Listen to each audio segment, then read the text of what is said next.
자, 안녕하세요. 자, 우리 일단 지난주에 했던 거 좀 정리 좀 해보고 가볼게요. 그러니까 정책이란 건 항상 생각할 게 뭐야? 제일 중요한 게 문제가 있어야 된다는 거예요. 이 말이 가장 중요합니다. 즉 무슨 말인가 하면은 정부가 부동산 시장에 개입할 때 있죠. 한번 생각해 보자고요. 아무런 문제 없으면 절대 개입할 필요 없는 거 아니에요. 그죠?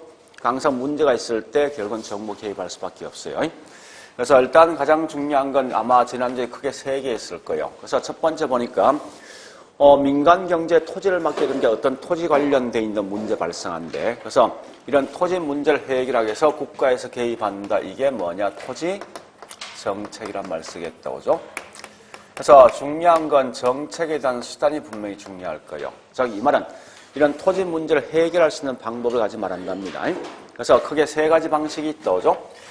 자, 제일 먼저 국가에서 수요자, 공급자 입장이 되어서 개입한다. 이걸 다른 말로 직접 개입이고, 그 반대로 뭐 있습니까? 수요자, 공급자한테 측면 지원해줌에 따라서 문제 등을 해결한다. 곧 이게 간접 개입이죠. 마지막에 땅을 이용하되 어떤 용도로 쓰라, 쓰지 마라. 이런 규제를 통해서 해결하는 방식이 있어요. 일단 처음이니까 굳이 이 뒤에 있는 예를 다 기억하지 말고요. 단지 국가에서 이 3가지 방식을 통해서 토지 관련돼 있는 문제를 해결한다 생각하시면 될 거예요. 자, 그리고 같이 볼 게 뭔가 하면 토지 정책에서는 중요한 게 요 매수란 말과 있죠. 서로 비교할 대상이 누구죠? 비교할 대상? 환지. 그래서 중요한 말은 구체적 예보다 뭐 있습니까? 매수란 말과 환지에 대한 기본 개념 아시면 돼요. 즉 매수는 땅을 매입한다 이거죠. 개발하기 전에. 그죠? 환지는 뭐 있습니까? 개발한 후에 원래 있는 주인에게 돌려준다. 이런 의미가 포함되어 있어요. 그래서 그 2개 개념 정도 아시면 되겠네요. 자, 두 번째는 뭐가 중요하냐? 정부 시장 개입. 자, 정부가 시장에 개입하는데 왜 개입할 것인가? 필요성에 대해서 묻는 거예요. 그래서 항상 정부 시장 개입 필요성 이 말 나오는 순간 반드시 뭐 있습니까? 네, 토지 관련, 즉 부동산 관련돼 있는 문제가 있어야 된다 이렇게 하시라고요. 그래서 자, 일단 제일 중요한 건 문제가 있어야 된다. 요 말을 먼저 기억하실 것. 그래서 이때 문제는 사실 크게 2가지 형태로 구분되는 거죠. 자, 첫 번째 뭐 있습니까? 민간 경제, 부동산 등을 맡게 두었을 때 시장 실패가 발생하면 이런 걸 수정하기 위해서 개입할 수 있는 거죠. 지금 쓰고 있는 시장 실패에 대한 반대는 시장 성공입니다. 그러면 시장 실패와 성공에 대한 차이가 뭐예요? 한마디로 뭐 있습니까? 주어진 땅이 효율적. 효율이 말 뜻이 뭐예요? 효율적 같은 말? 어느 누구도 초과인이 발생하지 않고 정상이익만 발생되는 시장입니다. 그러니까 누구든지 손해나 이익이 없는 그러한 시장을 가지다는 말로 시장 성공이랍니다. 역으로 말하면 뭐 있습니까? 누군가 이익을 보고 누군가 손해 보는 시장이 뭐냐고 이게 시장 실패입니다. 이렇게 보시면서 이런 걸 수정하기 위해서 정부 개입할 수 있어요. 두 번째 뭐 있습니까? 없는 분한테 집을 가질 수 있는 게, 즉 사회적 목표가 있죠, 그죠? 사회적 목표를 달성하기 위해서 개입할 수 있다는 겁니다. 그래서 아마 우리 지난주 문제 풀어봤지만 어떤 예가 어디 속에 포함될까 물었을 때 굳이 시장 실패에 대해 예를 다 기억 못합니다. 워낙 내용이 많다 보니까. 그래서 할 수 없이 이 사회적 목표에 대한 가장 대표적인 예가 뭐 있습니까? 없는 분한테 어떤 걸 준다 했을 때만 사회적 목표고 그거 뺀 나머지 몽땅 다 시장 실패를 보면 되겠다. 그죠? 그래서 요까지를 문제를 하나 묶어서 보시죠. 이렇게. 요 자체가 문제예요, 이게. 자, 그런 다음에 두 번째 볼 게 뭐 있냐? 이제 구체적 예를 보는데, 이때 보니까 시장 실패에 대한 예가 꽤 많죠, 그죠? 많지만, 구체적인 내용을 공부할 건 크게 2개예요. 첫 번째가 뭐냐? 공공재. 그죠? 공공재. 자, 우리 지난주에 했지만 공공재 반대말? 공공 반대가 뭐예요? 응? 그건 알고 있어야 될까요? 그리고 민간. 같은 말, 사적. 그죠? 그래서, 민간재, 사적재입니다. 그래서 일단, 공공재에 대한 중요한 것은, 우리 공공재의 가장 대표적인 예가 뭐 있습니까? 이런 거죠. 앞에 도로가 있고, 또 뭐가 있습니까? 관공서가 있고, 또 국방도 있고, 다 공공재입니다. 그래서, 적어도 공공재에 대한 특징은 좀 알고 있어야 되죠? 특징은 자, 성격이 반드시 뭐요? 비경합성, 비배제성이죠. 갖고 있는 상태에서 과대 생산, 과수 생산. 과수 생성되는 거예요. 그래 하시고 두 번째 사실은 더 중요한 게 누구냐? 여기 있는 외부 효과와 관련돼 있는 말이 가장 중요합니다. 그러면 요 외부 효과는 제일 먼저 알 것은 요 말은 기억하셔야 돼요. 외부 효과란 말 뜻이 뭐냐 물었을 때 이 말 아닙니까? 항상 시장 기구를 통하는 겁니까? 시장 기구를 통하지 않는 거요. 시장 기구를 통하지 아니하고 제3자가 혜택을 볼 수도 있고 손해보는 게 외부의 효과다. 그러면 결국은 그와 같이 혜택을 보고 손해를 봤지만 대가를 지불했습니까? 하지 않는 거지. 그죠?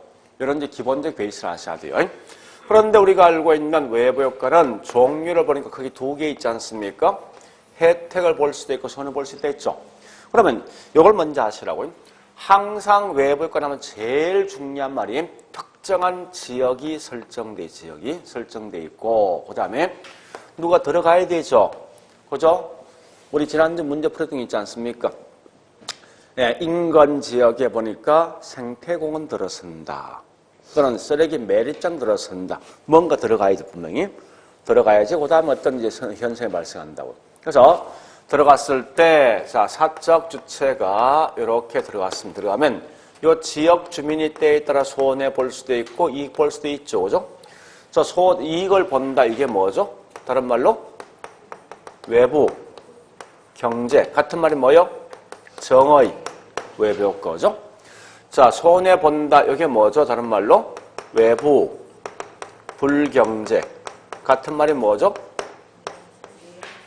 부의 외부 효과. 지금 이런 게 중요한 거예요. 그러니까 뒤에 있는 뭐 설명 쫙 드는 거 다 필요 없다고. 지금 현재 가장 기본 베이스, 가장 근본적인 내용을 먼저 알고 있어야 돼요. 이렇게 알고 있어야만 나중에 좀 더 확대하면 그 내용을 쭉 끌고 올 수 있다고, 문제에서. 자, 그리고 이제 사회적 목표를 달성하는 방식, 크게 두 가지 방식이 있는데, 첫 번째는 뭐 있습니까? 임대주택 정책이 있죠? 두 번째 뭐가 있습니까? 조세기책이 있지만, 우리 아마 지난주에 했던 것은 뭐 있습니까? 임대주택 정책만 알고 있으면 돼요. 자, 그럼 임대주택 정책이 크게 세 가지 방식이 있는 거 아니에요? 자, 어떤 게 있습니까? 제목 정도는 알고 가자고. 네? 제목 정도. 자, 임대료 뭐가 있습니까? 네, 규제. 또 임대료 뭐요? 보조 정책. 한 개죠? 공공 임대주택 정책이 있어요. 자, 일단 이렇게 있는데 어쨌든 보니까 지금은 수요 측면과 공급 측면만 설명하면요. 이런 겁니다. 임대료 규제는 반드시 뭐 있습니까? 예, 수요는 증가돼요. 반대로 이 공급은 감소하게 돼 있죠. 근데 보조금 정책은 반드시 수요이든 공급이든 둘 다 증가된답니다. 거꾸로 공공임대는 수요이든 공급이든 둘 다 감소하게 돼 있어요. 이런 이제 기본 개념이 있는데 지금 이거 하지 말고 있죠. 여기 있는 개념만 생각하세요. 얘는 임대료 규제는 뭐요? 시장 가격보다 낮게 규제하는 거지. 그죠? 그런 개념 아시고. 얘는 뭐 있습니까? 집이 없는 분한테 국가가 보조금 주는데 보조금 주는 방식이 두 개 있잖아요. 현금 줄 수도 있고 그 다음에 집을 산 후에 보조금 줄 수도 있죠.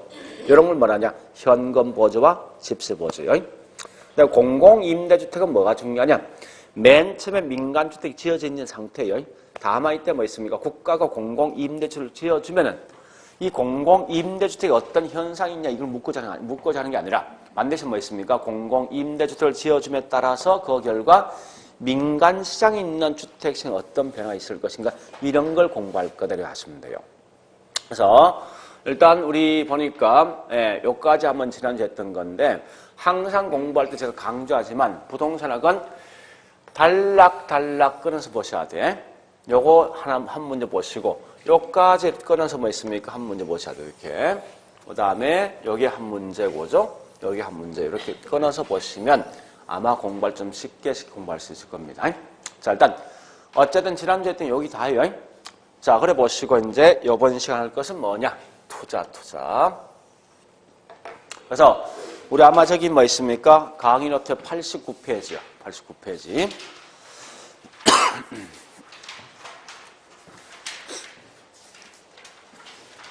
왠지 투자란 말을 딱 들은 순간 머리가 좀 아플 것 같아.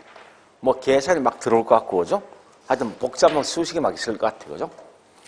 사실은 이제 우리가 공부하면서 가장 어려운 파트가 이제 오늘 하고 있는 투자하고 다음 주 하고 있는 금융 두 개요. 그래서 이 두 개 힘들지만, 사실은 우리 부동산 이 공부하는 목적이, 궁극적 목적은 사실 뭐 할 목적입니까? 투자예요, 투자. 그죠? 그러니까, 그래서 실제 우리 투자가 시험에 가장 많이 나온다, 시험에서. 원래도 우리 투자에서 8문제 나왔죠? 결국은 그만큼 많이 나올 수밖에 없는 거예요. 그래서, 물론 이제 투자가 좀 복잡한 게 뭐 있습니까? 처음 들어본 용어도 있겠지만, 그 반대급부로 제일 좋아하는 문제 있죠? 계산 문제. 예. 이 계산 문제부터 여기 한 3개 또는 뭐, 이 3개 보통 나오거든요. 나오는데, 그 중에 한두 개 정도 맞출 수 있어요, 분명히. 자, 일단. 그럼 투자에서 어떤 걸 공부해야 될 것인가를 좀 봐볼게요, 먼저. 크게 보시는데. 자, 일단 제일 중요한 게 투자에서는 지렛대 효과를 반드시 공부해야 돼요. 요거는 있죠. 보통 말로써 묻는 문제와 계산 문제 둘 중에 한 개 보통 나오는데 통상적으로 계산 문제 나오는 게 일반적입니다. 근데 이건 틀려지면 진짜 고민되는 거예요. 이건 산수지 어떤 수학이 아닙니다. 물론 원래는 운 좋게 뭐 있습니까? 얘가 시험 냈을 때 말로써 묻는 문제와 계산 문제 같이 섞어냈어. 근데 답이 없었어요, 원래는. 실수해갖고. 그건 이제, 운 좋은 것도 있었지만. 자, 일단 여기 한 문제요. 두 번째 보니까 뭐가 있는가 하면, 항상 투자는, 부동산 투자는 이 장기간 이루어집니까? 단기간 이루어집니까? 장기지. 뭐 장기간 분명히 뭐 있습니까? 내가 알지 못한 어떤, 불확실성, 위험이 굉장히 많을 것 같아요. 그죠? 그래서 투자와 관련돼 있는 위험이 어떤 게 있을 것인가. 그 다음에 세 번째, 사실상 가장 어디 관심이 있습니까? 여기 투자하면 얼마 벌 것인가? 즉 수익률. 그래서 수익률 종류가 분명히 있는데 이 수익률 관련돼 있는 내용을 좀 보시고요. 자, 네 번째에 가보니까 이제 실제 투자할 건데요. 이런 경우 있죠.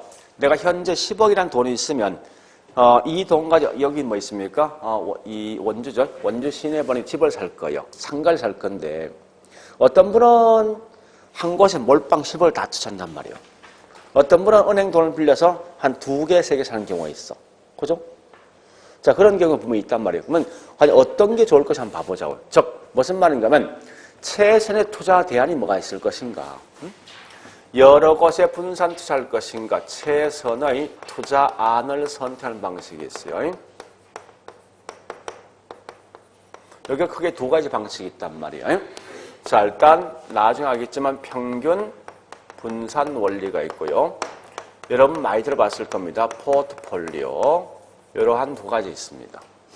그 다음에 다섯 번째, 이런 경우가 있어요. 어떤 분은 이렇게 말하거든요. 내가 5년 전에 5억 주고 샀어, 집을. 샀는데 지금 팔아보니 한 7억 주고 팔았대.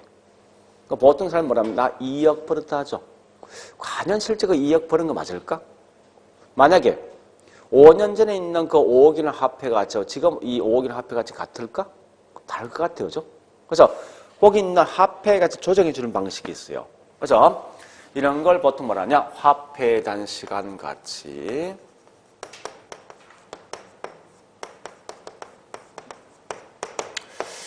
그 다음 여섯 번째, 사실 우리가 관심 있는 것은 순수익이 중요합니까? 총수익이 중요합니까? 그죠? 순수익을 산출하는 방식이 있어요. 그럼 이런 걸 뭐라냐? 영업을 하면서 나오는 수지란 말은 수입과 지출 준말입니다. 그래서 보통 묶어서 그냥 단지 순수익. 그죠? 이 건물을 이용 또는 운영하면서 매월만 나오는 순수익을 파악하는 방식이 있어요. 그래서 영업을 하면서 나오는 수지를 계산, 즉 순수익을 계산하는 방식이 있다고요. 그 다음 일곱 번째, 마지막 이런 걸 전부 다 고려해서 뭐 있습니까? 실제 내가 투자할까 말까 분석해주는 기법이 있어요. 그래서 이런 걸 투자 분석 기법이란 말, 투자 분석 기법. 기법이 크게 두 가지 방식이 있어요. 할인 현금 수지 분석을 다른 말로 DCF, 할인 현금 수지 분석 DCF입니다. 그 다음 비할인 현금 수지 분석이 다른 NDCF 내로 크게 두 가지 방식이 있다고. 그래서 굳이 우리 투자를 구분하면 이렇게 총 뭐 있으면 8개, 예? 이렇게 8개 구분할 수 있어요. 결국은 투자에서 우리 시험 나오면 결국은 총 8개 시험 나올 수 있어 사실은.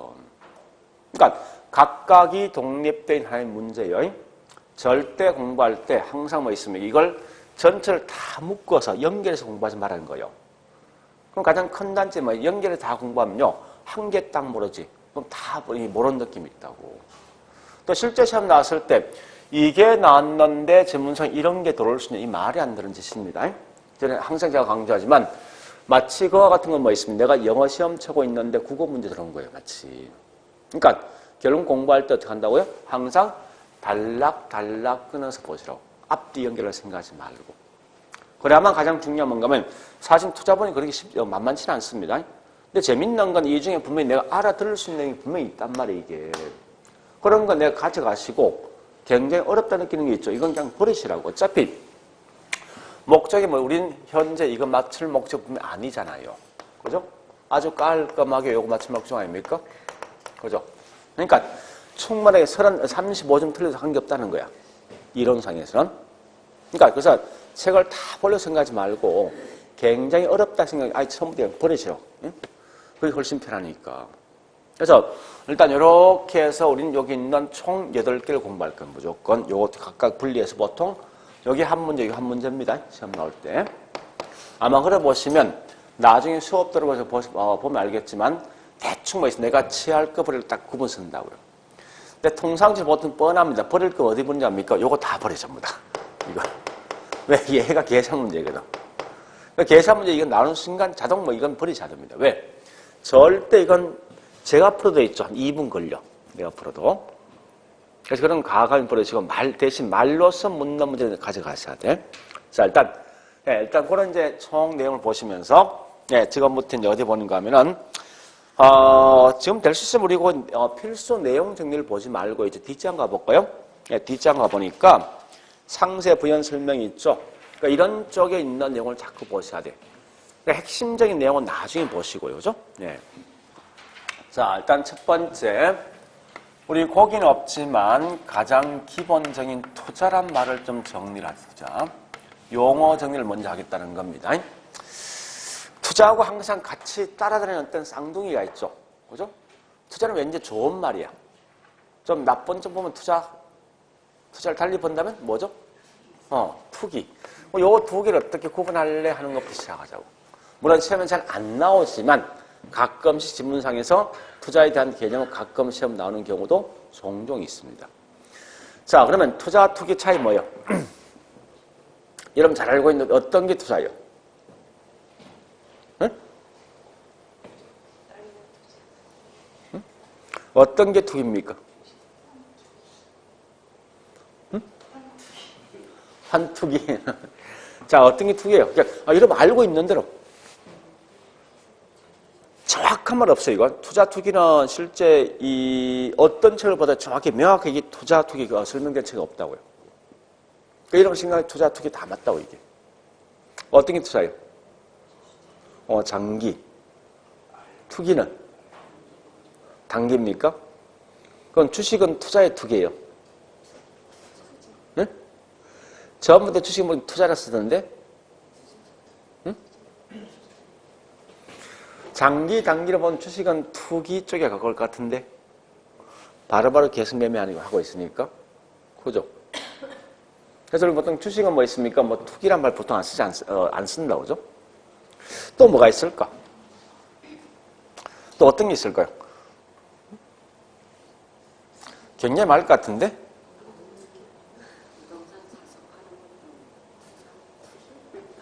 그러니까 실제 우리 국회에서 어떤 청문회 한번 있으면 항상 보니까 장관 청문회 했을 때 매분마다 투기 투자가 싸고 있죠, 그죠? 그러니까 세법이나 등등 여러 개 책에 있던 투자 투기가 정의되어 있습니다. 근데 실상은 딱 부러지게 투자 투기 정확하게 설명된 건 없다고요.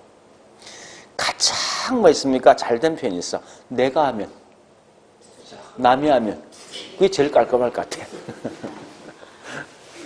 자, 일단 이제 봐볼게요.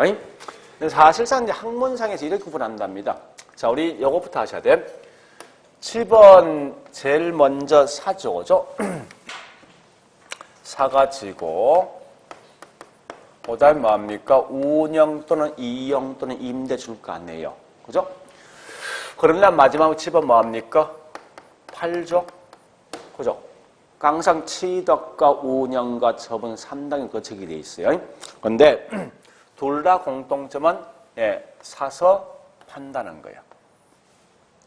차이점이 뭐 있냐? 결국은 투자의 궁극적 목적은 이 건물을 이용, 운영, 임대 주어서 수익을 얻는 거예요. 그러니까 운영할 의사를 갖고 있지만 투기는 싸게 사가지고 비싸게 팔 목적이지 운영할 목적은 없다는 거예요.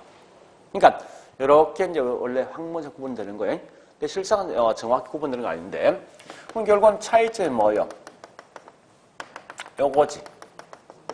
그죠? 그래서 혹시 시험 나왔을 때 투자 투기 설명했을 때 운영이란 말이 있냐 없냐 가지고 모든 걸 판단하시라고. 굳이 이런 거에 장난칠 수는 없으니까. 그죠? 일단 그렇게 먼저 정리를 하시고요. 그러면 이때 보니까요. 용어 정리합니다. 자, 집을 산다는 것은 내 돈이 밖으로 빠져나가는 거지. 그죠? 밖으로 빠져나간다 이 말이 뭐예요? 다른 말로 지출 또는 같은 말이 뭐죠? 현금이 나간다 이 말 뜻이 뭐예요? 현금 유출 이렇게 하시라고요. 또는 같은 말이 뭐예요? 비용. 아마 이제 우리 수험생이 가장 힘든 게 뭔가 하면 사실 이런 거예요. 똑같은 용어인데 학자만 쓰고 있는 용어 다 틀리거든. 근데 우리 가만히 생각하면 거의 같은 말이에요. 아니, 비용이나 지출이나 현금주 다 같은 말 아닙니까? 그죠? 그러니까 그렇게 보시면 돼요. 결국은 같은 용어를 같이 보시라고요. 너무 어렵게 보지 말고. 자, 그 다음에 운영에 대한 대가가 뭐냐? 곧 이게 다른 말로 소득, 이득이란 말 쓴답니다. 왜? 매달마다 임대 등을 줘서 나오는 수익을 통해서 얻었던 이득이니까. 그 다음에 우리 처분할 때 뭐 남는 거 있죠? 그죠? 아니 5억 주고 사가지고 처분할 때 7억 주고 팔았어. 그럼 2억 남은 거 아닙니까? 이런 걸 말하냐? 자본이득.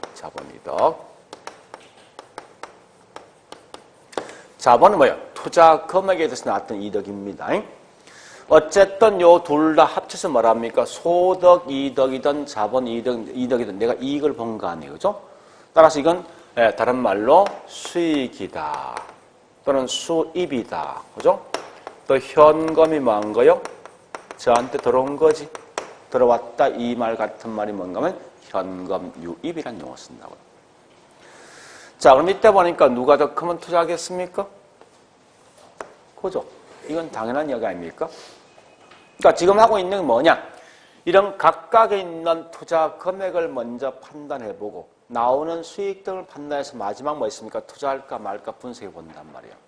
이게 결국은 투자에 대한 궁극적 목적이에요. 이런 걸 분석해주는 기법이 뭐예요? 기법이 이와 같은 이런 방식. 응? 자, 일단 이런 기본 베이스를 보시면서 그러면 아마 이 투자에 대한 개념 가지고 시험을 낸다면 우리 거기 뭐 있습니까? 지금 내드린 프린터 있죠? 프린터. 자, 지금 내드린 프린터 있습니다. 그 프린터에 있는 1번 같이 시험에 나올 것이다. 이렇게 하시면 돼요. 자, 1번 같이 나올 건데 OX 항상 제가 강조하죠. 열심히 대답하면 그만큼 뭐 있습니까? 합격이 보인다고. 그러니까 이런 게 있죠. 사람들이 혼자 쏙 내려서 뭐 있어. OX 답하는 것보다 내가 말로 했어. 그럼 틀렸어. 진짜 쪽팔려. 그죠? 근데 그 말은 분명히 머리에서 기억한단 말이에요. 그거 틀린 것 같다가. 그러니까 그렇게 한다는 어떻게 어쨌든 해서 목적이 뭐야? 어쨌든 합격해야 될 거 아닙니까? 그것밖에 없어. 떨어지는 이건 의미가 없는 거예요. 무조건 합격이 목적이라고. 그래서 일단 자 거기서 키워드 찾습니다. 키워드 뭐와 뭡니까? 수입과 지출을 교환하는 게 투자다. OX. 응? 다시 보자고. 보세요. 투자란 뭐예요? 이거 보세요. 투자라는 것은 집 사잖아. 살 때 뭐요? 지출이지. 반대급부는 뭘 넣었습니까? 수입을. 그거 바꾸는 거 아니야. 현재 있는 현금을 투자했어. 나갔잖아. 나간 대신 미래에 뭐 있습니까? 수익을 얻고자 하는 게 곧 이게 투자다. 이렇게 말하는 거죠. 그죠? 그래서 그런 개념인데 일단 맞는 거예요. 자, 그런데 중요한 것은 결론. 이와 같이 어떤 투자 개념 나오지. 나오면 이건 절대 틀린 질문 낼 수가 없어요. 내서도 안 될 분들은 낼 수도 없다고 사실은. 그래서 이런 게 한 번쯤 그냥 들어봤다는 기억만 있으면 될 겁니다. 자, 일단 고려 보시고요. 이제 그 다음에 예, 이제 실제 할 건 뭐부터 하는 거 하면요. 요거부터 할 거예요. 예, 지렛대 효과 할 겁니다. 지금 답은 알려고 생각하지 말라니까. 그러니까 이렇게 시험 나오면 되게 중요한 거지. 자, 두 번째. 네. 자, 이제 지렛대 효과란 게 뭘까? 요거부터 할 거예요, 제가. 근데 지렛대 효과 하기 전에 먼저 기본 용어 정리를 좀 해야 될 것 같아요. 기본 용어. 자, 우리 집 살 때 이 집을 10억이란 돈을 주고 샀답니다. 곧 이게 뭐냐? 다른 말로 총투자. 그죠? 집 살 때 보니까 내 돈만 투자하는 경우도 있지만 그 반대급부로 남 돈도 빌릴 수 있습니까? 있죠. 그죠? 내 돈 투자한 걸 뭐라냐? 지분 투자. 남 돈 빌린 걸 뭐랍니까? 저당 투자.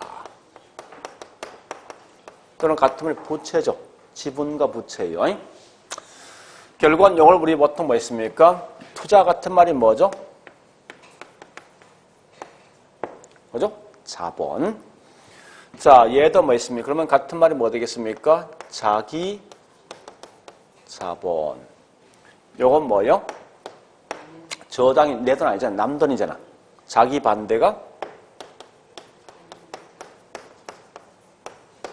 이렇게 본단 말이에요. 그죠? 그러면 투자 금액에서 나왔던 수익을 가지고 비율로 표시한 게 뭐냐? 수익률. 그래서 첫 번째 이게 뭐 있습니까? 총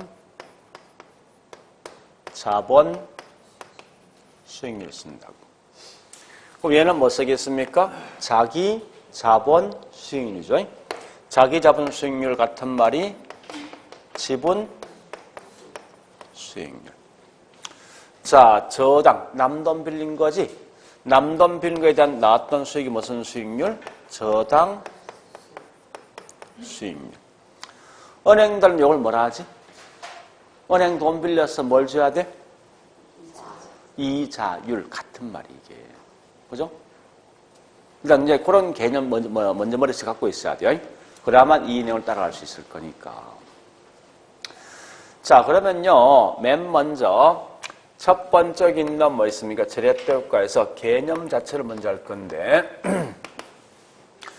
보통 지렛대란 말 꽤 많이 쓰죠? 그죠? 이런 게 지렛대 아닙니까? 큰 돌이 있으면 혼자 들 수 없기 때문에 긴 막대기와 그다음 뭐가 필요합니까? 받침목이 필요하죠. 해서 이게 들 수 있죠. 그죠? 요걸 뭐라죠? 이게 지렛대 아닙니까? 그럼 결국은 같은 말이에요. 자, 정리해 볼게요.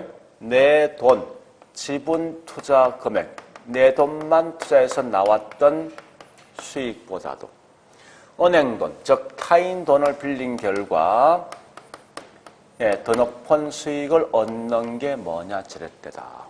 즉 무슨 말이냐? 이 말입니다. 타인의 돈을 갖다가 지렛대로 활용해서 더 높은 수익을 얻고자 하는 걸 가지고 다른 말로 지렛대 효과입니다. 그러면 얘는 가장 중요한 말 뭐가 중요하면요. 다른 거 없어요. 나오는 순간 반드시 이 말 있지. 타인의 돈만 나오면 이건 전부 다 지렛대 몽땅다. 남 돈 빌린 순간 전부 지렛대입니다. 이 말이 가장 중요한 거예요. 개념에서. 그래서 항상 나중에 이제 이 문제 풀 때 보면 알겠지만 이 말 딱 나오지. 이 말 나오는 순간 무조건 이 말 나와야 돼. 다른 거 뒤에는 볼 필요가 없는 거예요. 그러니까 그렇게 문제 푸는 요령이 따로 있습니다. 그건 나중에 보시고.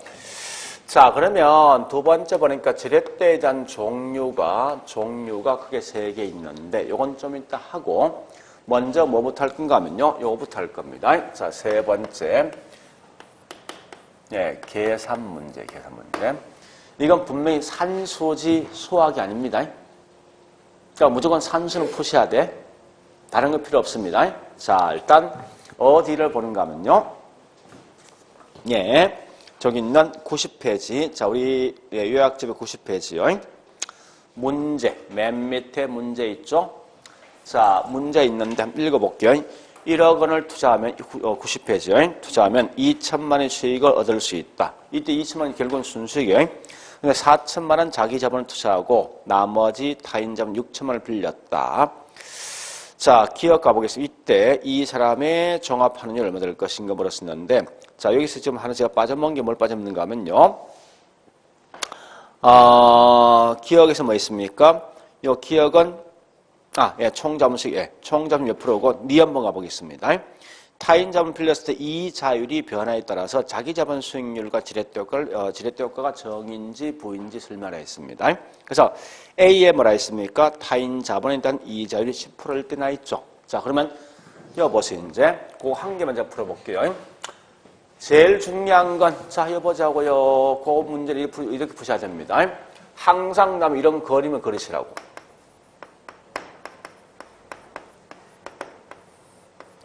무조건 이렇게 이 수익이 순수익에 대한 수익이라서 하지 없습니다. 총 투자금을 항상 이 내 돈과 남 돈이 있는 거죠. 자기 돈이 뭐냐? 결국은 지분 투자이고 남 돈이 뭐 있습니까? 저당 투자. 자, 일단 이렇게 해서 이제 나머지는 무조건 그 주어진 조건들 그냥 그대로 따라 붙이라고요. 자, 뭐라 해서 거기서 투자 금액이 얼마죠? 했는데 나왔던 수익이 얼마요? 2천이죠. 자, 잠시 여기 상기할 게 있습니다. 그럼 수익률이란 것은요, 원래 공식이 물어보자고. 자, 1억을 투자해서 2천이라는 수익이 나왔습니다. 2천만 원. 수익률 몇 프로? 20% 어떻게 만들어진 거예요?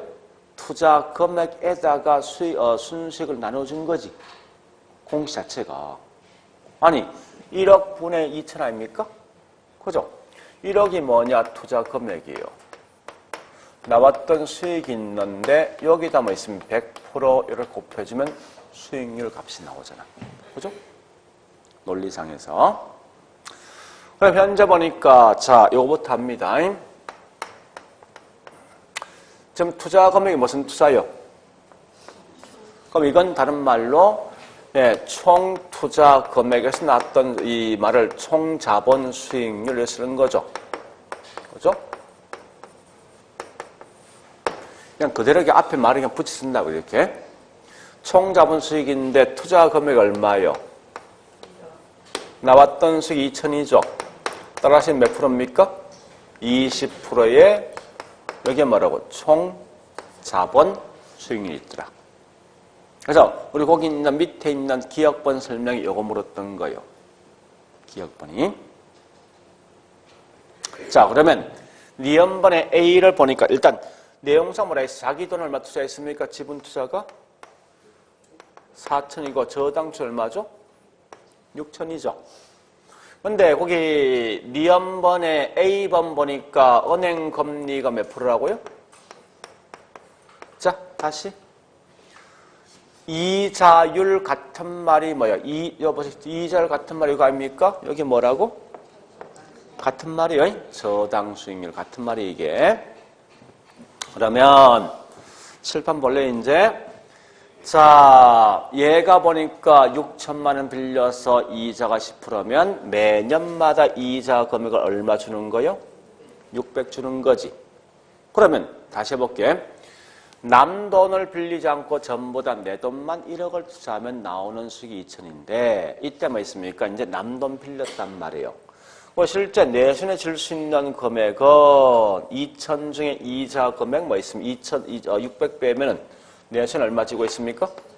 1,400 지겠다, 그죠? 이때 자 내가 투자한 금액 얼마요? 4천을 투자했는데 여기에 1,400이라는 수익이 나왔기 때문에 요 값 35%입니다. 35%. 자, 우리 이런 걸 말하냐? 다른 말로 이게 무슨 수익률? 내 돈 투자한 금액이 나왔던 수익률, 지분 수익률 또는 자기 자본 수익률. 그죠? 이 말이에요. 항상 시험만 내면 무조건 이 값을 매번마다 묻게 돼 있어, 문제에서. 매번마다. 자, 일단 이런 게 꽤나 중요한 표현이랍니다. 지금 우리 암호국이 있는 기본적인 문제, 책에서 뭐 있습니까? 이 지렛대에 대한 종류 크게 3개 있어요. 정의 지렛대가 있고, 부가 있고, 0이 있지만, 지금 그런 게 중요한 거 아니에요. 중요한 게 아니라, 단지, 이거 마시라고요. 현재, 이렇게 해서 자기 자본, 지분 수익률을 구한다 이거요. 자, 일단 기억번 요건데요. 기억이 한 번 더 할게요. A번입니까? 그 문제에서. 자, 그 다음 B에 대한 설명 가볼게요. 자, B 넘버이 뭐 있는가 하면, 5책 있죠? 5척분이 뭐 있습니까? 타인 자본에 대한 이자율이 25%가 되면 어떻게 될 것인가를 먼저 봐보자. 25%. 자, 이제는 똑같은 조건인데, 요 금리가 25%입니다. 그러면, 이 말 아닙니까? 6천이란 돈을 빌렸을 때 25% 이자를 준다면 이자 금액이 얼마냐? 1,500 된다고요. 그러면 이 말은 여기 있는 2천 중에서 뭐 있습니까? 1,500이란 이자를 빼면은 나머지 금액이 내순에 지른 금액이죠. 그죠? 얼마집니까? 500지겠죠. 어쨌든 내가 현재 투자한 금액이 얼마요? 4천인데 이때 500이란 수익이 났으면 12.5%란 뭐 있습니까? 자기 자본 수익이 나온다는 거예요. 마지막 한 개 더 해볼게요. 자, C는 뭔가 하면 요거요. 은행 금리가 20%가 되어진다면 하는 거예요. 20%. 그러면 6천이란 돈을 빌렸을 때 은행 금리가 20%이면은 당연히 뭐 있으면 이자가 1,200 되겠죠. 그러면 어쨌든 2천 중에서 이자 금액을 빼야만 내수는 치는 금액이 분명히 나올 거 아니에요. 그런 결과 내수는 치는 금액은 800 되겠죠. 이럴 때 뭐 있습니까? 투자 금액이 얼마죠? 4천인데 이때 뭐 있으면 800이란 수익이 났기 때문에 자기 자본 수익은 몇 프로죠? 20%가 되어진다. 이렇게 표현한답니다. 자, 그러면요. 일단 이걸 먼저 아셔야 돼요. 자, 잘 보세요, 이제. 논리 설명할게. 요거부터 합니다. 자, 첫 번째. 잘 보세요. 남 돈 빌리지 않고 전부 다 내 돈만 다 투자한다면 나오는 수익률 몇 프로예요? 20%인데, A는 남 돈 빌렸잖아. 빌렸는데, 결국은 내손에 지른 수익률 몇 프로예요? 요건 보니까 내가 이익을 본 거예요? 손해 본 거예요? 이익 본 거지. 그럼 이런 걸 말하냐? 이런 걸 가지고 다른 말로 정의 지렛대라고 씁니다. 자, 다시 B는 뭐 있습니까? 남 돈 빌리지 아니하고 전부 다 내 돈만 다 투자한다면 수익률이 20%인데 실제 B는 남 돈을 빌려간 결과 자기 자본 수익은 12.5%지. 그죠? 이건 오히려 남 돈 빌려서 오히려 수익률 떨어진 거 아닙니까? 이런 건 오히려 다른 말 손해봤다 해서 이걸 표현할 때 부의 지렛대라고 쓴다는 뜻을 때. 세 번째는 뭐 있습니까? 남 돈 빌리지 않고 전부 다 내 돈만 투자했을 때 나온 수익이 20%인데, 그죠? 남 돈 빌려서 결국 뭐 있습니까? 나오는 수익이 똑같은 거 아니에요? 그죠? 이건 결국은 손해도 이익이 없다 해서 이걸 다른 말로 영지렛대 또는 중립적 지렛대라 말씀합니다. 자, 잘 보세요. 이런 거요. 요 한 목적이 있어요. 왜 사람들은 타인의 돈을 빌려갈 것이 하는 거예요? 우리 옛날에 보니까 자, 이런 분 같은 어떤 행동을 취하겠습니까? 자, 잠시 해보죠. 내 수중에 10억이란 돈이 있어요. 근데 갑이란 친구는 A랑 건물 딱 한 채만 자기 돈을 주고 샀는데 자기 돈만 다 투자했어. 여기 10억짜리야. 근데 B는 보니까 여기 있는 뭐 있으면 건물을 두 채를 사는 거야. 둘 다 10억짜리인데 10억짜리인데 전세 등을 끼던 자기 두 채 사는 거예요. 그래서 이때 보니 타인 자본을 5억씩 빌렸어. 내 돈 5억씩 투자하고. 그래서 우리 옛날에 어떻게 했습니까? 집 살 때 보니까 전세 등을 끼고 집을 여러 채 사지 않습니까? 어느 게 보통 이 일반 덕입니까? 집 한 채 내 돈 몽땅 투자해서 투자하는 게 좋습니까? 아니면 이렇게 남돈 빌려서 여러 집을 사는 게 좋습니까? 이런 거죠. 왜 이렇게 했겠습니까? 이게 지렛대란 말이에요, 이게. 똑같은 돈을 투자했는데 훨씬 더 남돈 빌리기 더 높은 수익이 분명히 나온다는 거야. 그죠? 그러니까 그런 걸 갖다 하기 위해서 만들어진 지렛대입니다. 그러면 잠시 다시 물어보죠. 이런 경우는 남 돈을 빌리겠습니까? 빌리지 않겠습니까? 빌리겠지. 이 경우는 안 빌리겠지. 그죠? 아니 남 돈 빌리지 않고 전부 다 내 돈만 투자하면 나오는 수익이 20%인데 오히려 은행 돈 빌리니까 오히려 뭐 있습니까? 수익이 더 떨어지잖아. 그죠? 그러니까 그럼 지금 하고 있는 이거 왜 하느냐는 거예요. 하는 목적이 뻔하네. 나 투자할 거야. 하는데 이렇게 되면 무조건 남 돈 끌어올 것 같아. 그죠? 이런 경우는 절대 뭐 있어. 남 돈 안 끌어오고 좀 내 돈만 다 투자할 것 같아. 그죠? 결론상 뭡니까? 내가 투자할 때 내가 총 끌어모을 수 있는 돈이 얼마 될 것인가를 판단할 목적이에요. 그럼 생각해 보세요.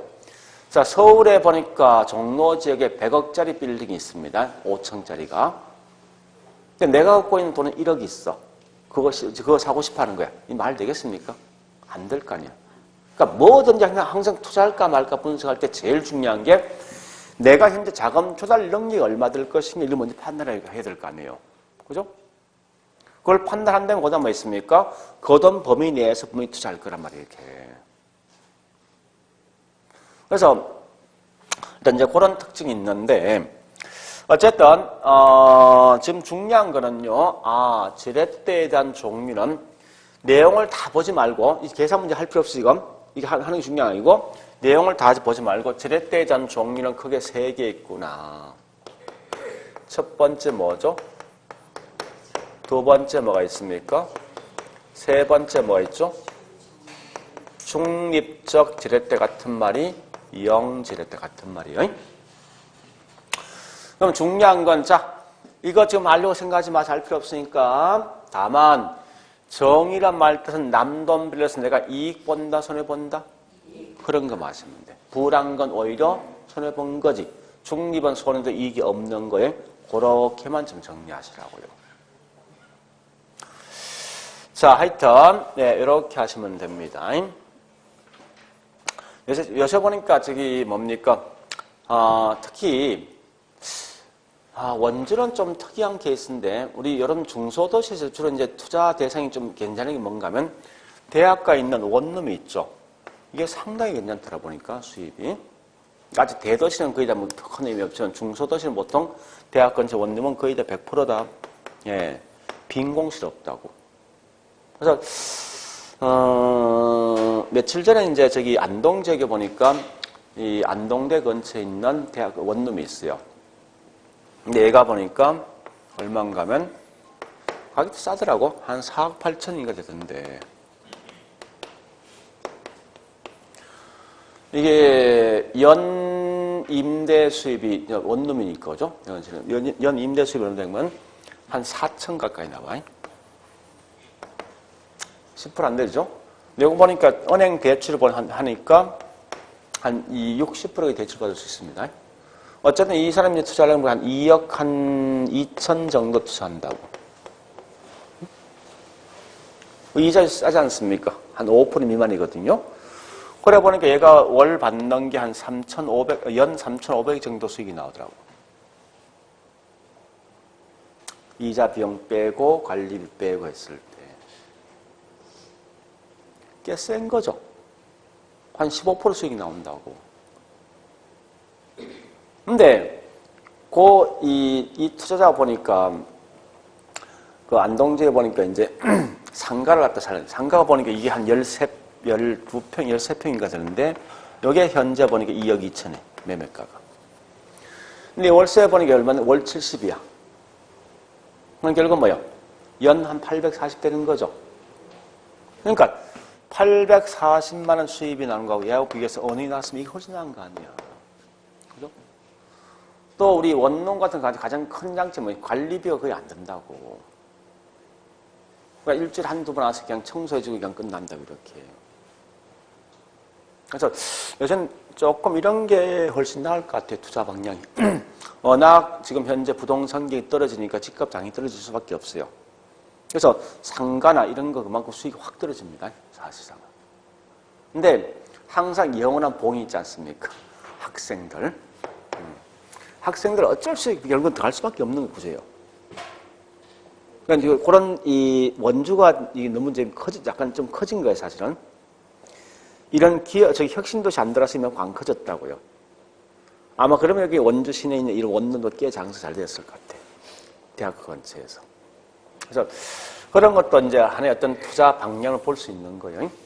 이런 거는, 집값도 그렇게 크게 안 떨어집니다. 한 5년 정도 하고 그냥 나올 수 있고, 특히, 그러니까 이제 그 분이 어떤 퇴직을 한 분인데, 자기가 퇴직금 가지고 이제 했는데, 이 정도면 충분히 어떤 3,500이면 괜찮죠, 그죠? 그러니까 연 3,500이고, 자기 어떤 연금 받자면 충분히 생활 가능하다고. 얼마든지. 따뜻하게, 그죠? 또 연세 있는 분이 뭐 특별히 할 일 있습니까? 일주일에 한 번 가서 거기 가서 뭐요? 청소만 해주면 끝날 거 아니에요. 학생들은 절대 이게 이 크레임이 없다고. 불만이 별로 없어. 물 잘 나오고 전기 잘 나오고 거기 나면 끝이라고. 나머지 애들은 이 불만 걸 게 없다고. 아직 애들 어리니까. 그런 것도 어떤 이제 투자의 방향인데 그게 일종의 지렛대 아닙니까? 그죠? 4억 8천 투자해서 연 4천 한 뭐 500, 4천 정도 가져가는 것보다 은행 돈 끌어와서 이자병 다 빼고 2억 2천 투자해서 뭐 있습니까? 3,500이요. 그럼 결국은 4억 8천짜리 갖다 2억, 2억 2천이면 집 2개 살 수 있지. 그럼 단순히 생각해서 뭐 있습니까? 4억 8천은 그냥 몰빵했을 때 4천 버는 거하고 그런 똑같은 거 뭐 있습니까? 2억 2천 2배. 2개 사면 결국은 7천, 연 7천 아닙니까? 수입이 2개니까. 그런 게 일종의 뭐예요? 이게 지렛대라고 쉽게 말해서. 근데 반면에 뭐 있습니까? 은행 금리 엄청 올라가고 그만큼 이제 수익이 좀 떨어지겠죠. 그래서 이제 그렇게 봤을 때, 남 돈 빌려서 이익 본 게 정이고 손해 본 게 부입니다. 그런 관념만 하시면 돼요. 근데, 정의 지렛대는 가장 큰 단점이 있어요. 무슨 말인가? 분명히 이 상태에서 있죠. 이 상태 제가 좀 한번 해볼까요? 요거 한번 해볼게. 자, 요거 싹 지워버리고, 요거 합니다. 지금 계산은 중요한 거 아니에요? 잘 보세요. 요 조건이야. 인데, 자, 똑같이 금리가 10%예요. 인데, 내 돈은 2천만 원 투자하고, 남 돈을 8천 빌렸다는 거야. 동일한 조건에서 여기 있는 금리가 10%라면, 요 값이 같을까 하는 거야. 해보자고. 자, 8천에 이자 10%면 이자 얼마요? 800이죠. 그러면 2천 중에 이자 800을 주고 남는 돈이 내 돈 아닙니까? 1200이면 내가 투자한 거면 2천 아닙니까? 에 대해서 1200이면 수익 몇 프로요? 그죠? 60% 된단 말이에요, 이게. 뭐 당연히 뭐 있습니까? 남 돈은 많이 빌릴 만큼 그만큼 수익도 올라가. 그죠? 일반적으로. 정일 때. 근데 단점이 있지 않습니까? 나중에 이 남 돈을 많이 빌린 것만큼 원금 이자 갚는 게 쉬워요? 어렵겠지. 그죠? 이런 단점이 있어. 그래서 항상 투자는 가장 기본이 타인의 돈을 끌어오는데 내가 감당할 수 있는 범위까지 끌고 가라는 거예요. 너무 지나치게 많은 돈을 빌려면 뭐 있어? 나중에 원금 이자 갚는 게 상당히 힘들 수 있다는 거야. 이런 위험을 안고 있어. 그래서 그런 걸 같이 보면서 항상 투자한다는 거예요. 자, 일단 제가 한 말 속에 이 투자, 지렛대에 대한 설명 다 들어가 있어, 벌써. 무슨 말인가 하면, 자, 요거 특징 봐볼게. 요 특징이 중요합니다. 타인의 돈을. 그럼 일반적 사람들은 돈을 빌려갈 때 정일 때 빌려갑니까? 부일 때 빌려갑니까? 정이죠? 그냥 특별한 말 없이 지렛대는 무슨 정입니다. 그래서 타인의 돈을 갖다가 많이 활용하면은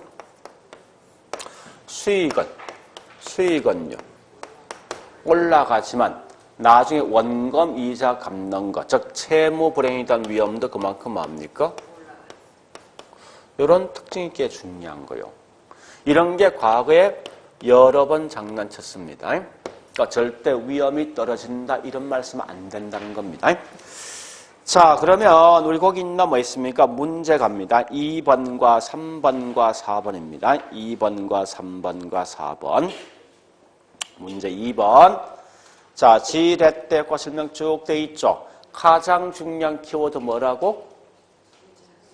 네? 무조건 뭐 나와야 돼? 차입금, 남돈 나왔을 때가 지렛대야. 뒷말 보지 말고. 그러니까 차입금 나는 순간 무조건 지렛대라 생각하시면 돼요. 그 다음 3번 가보겠습니다. 용자 비율이 클수록, 이번 남돈 많이 빌려서는 뭐 있습니까? 지렛대 효과는 더 커지겠죠? 그죠? 답 알려고 생각하지 마세요. 진짜.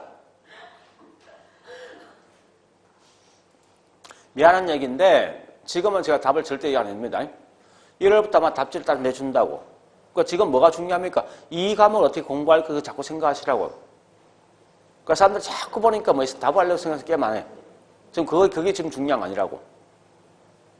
자, 그 다음에 3번 갑니다. 융자 비율은 즉 타인 돈이죠. 커진데 많이 빌렸죠. 그죠? 그건 지렛대 효과는 분명히 커지죠. 반면에 뭐 원리금 상환 부담은요? 증가죠. 자, 그 다음에 3번 갑니다. 자기 자본이 같다면 융자를 이용하는 것이 이용하지 않는 것보다도 분산 효과가 더 커지겠지. 그죠? 예, 효과를 누릴 수 있다.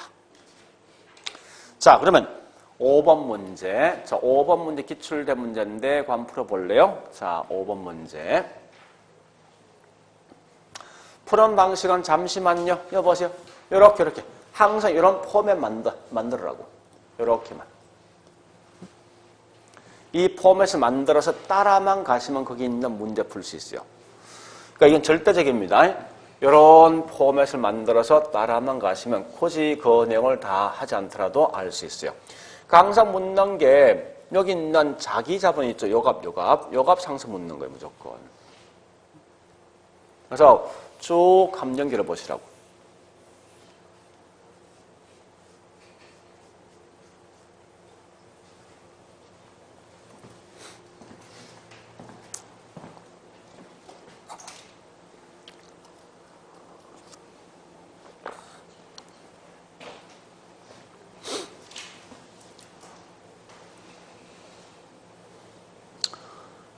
그러니까 제가 다시 말씀드리는데 물론 우리 수험생 입장에 답을 알고 싶어하는 부분이 이해됩니다. 되는데 11은 대수만 그게 답에 대해서 보지 말고 있죠. 언어를 장난친다 이거 항상 생각하시라고. 이게 더 중요합니다. 어차피 이 내용 나중에 1월부터 다시 합니다. 그것 때문에 분명히 뭐 각각에 있는 요 문제하면서 뒤에 답지를 넣어준다고요. 그래서 일단 그렇게 좀 가보자고. 답답하지만.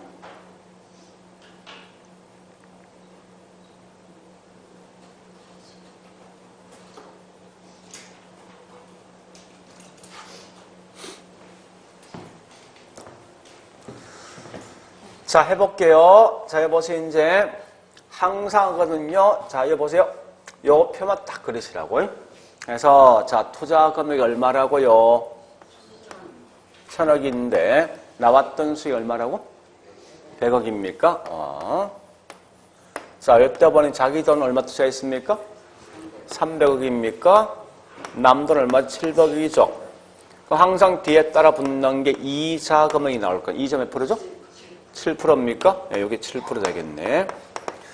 자, 그럼 여기 있는 요거 두 개 곱해주면 되겠죠? 얼마 됩니까? 49억 나오겠네. 이때 100억 중에서 이자 금액 49억을 빼면 내수는 치른 금액 얼마 되겠습니까? 51억이죠. 이때 내가 투자한 금액 얼마죠? 300억에 대해서 51억이니까 몇 프로죠? 17%. 그죠? 계산하지 마. 이렇게 푼다는 거야. 어차피 우리 1년 동안 공부할 거 아닙니까? 계속 할 거니까 굳이 이 값을 지금 구하려 생각하지 말라고. 아, 이런 형태로 포맷을 만들어야겠구나. 이것만 생각하세요. 응? 그게 중요하니까. 자, 결론. 네, 이거 지렛대 효과는 반드시 기본 전제가 뭐가 나와야 됩니까? 남돈이야. 남돈이 나왔을 때면 지렛대인데 이때 남돈 빌려서 내가 이익을 볼 수도 있고 손해 볼 수 있죠. 이익을 보는 걸 정이고 손해 보는 게 부고 그래 하시면서 마지막 타인 돈을 많이 빌리면 그만큼 뭐 있습니까? 수익도 올라가지만 동시에 채무 불이행에 대한 위험도 커진다. 이런 이제 막이라는 개념 좀 생각하시라고. 자, 오래 보시고 좀 쉬었다가 92페이지입니다. 뭐 있습니까? 투자 위험에 대한 설명할게요.